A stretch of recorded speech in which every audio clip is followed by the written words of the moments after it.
If you were with us yesterday in our broadcast, you saw that we were looking at some of the commands in the book of Hebrews, and we're in chapter 12.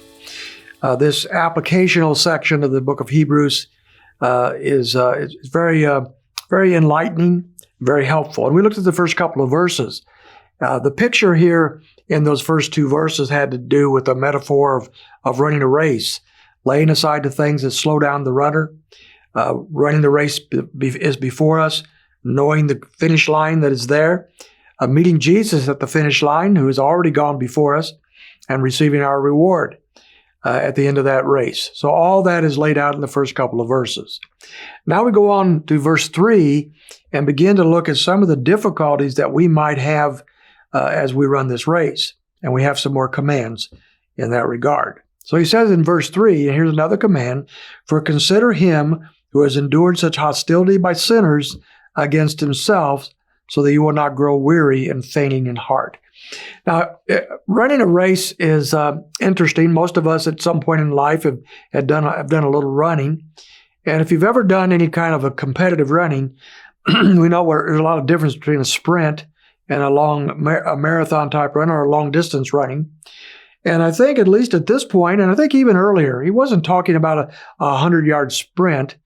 Many Christians can do real well at a short distance. But the Christian life for most of us is a long run. We don't live a year or 2 years after we get saved.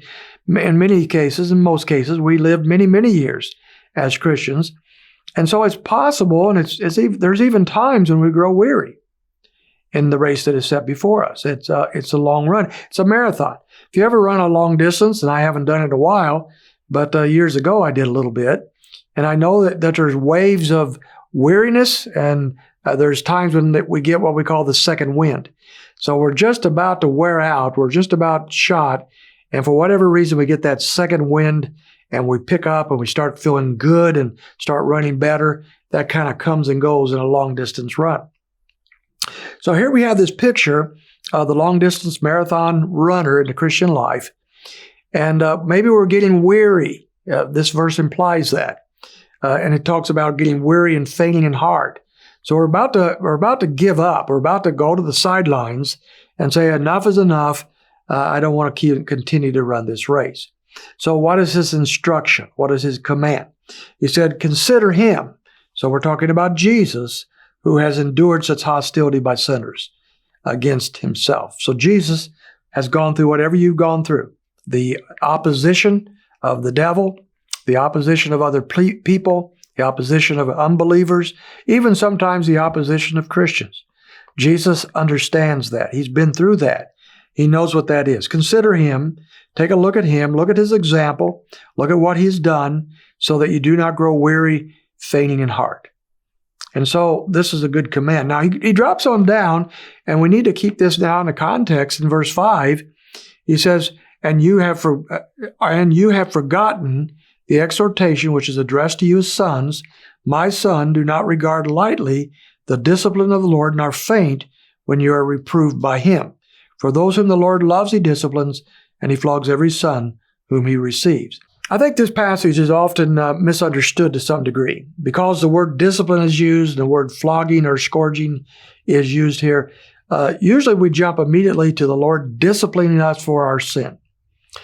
Because we have done wrong, we have sinned or whatever, the Lord is going to chasten us. That's the King James there. And he is going to punish us in some way for our failure. And I do not really think that's what he's talking about. So if we go back to the context, he's talking about this long-distance run, right? And as he talks about that, how are we going to be able to run a long-distance run in a successful way? In order to do so, we are going to have to be trained. And I believe that's what he's talking about in verses 5 and 6. The idea here of discipline is more the discipline to prepare you for the run. So again, we're in a athletic metaphor. We go into the gymnasium to prepare for the run, and our coach trains us. He prepares us. He disciplines us. A good coach enables you through the discipline that they give you to do things you never thought you could do. and you're able to accomplish things you never would have accomplished on your own.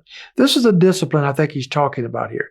Don't despise that. Don't look lightly on that. The Lord is preparing you for the run of the Christian life, and that's a gift he gives you. Don't look down on that. That's his command at this point. Very interesting, isn't it? I hope it's helpful to you. I hope it gives you a wonderful day in the Lord.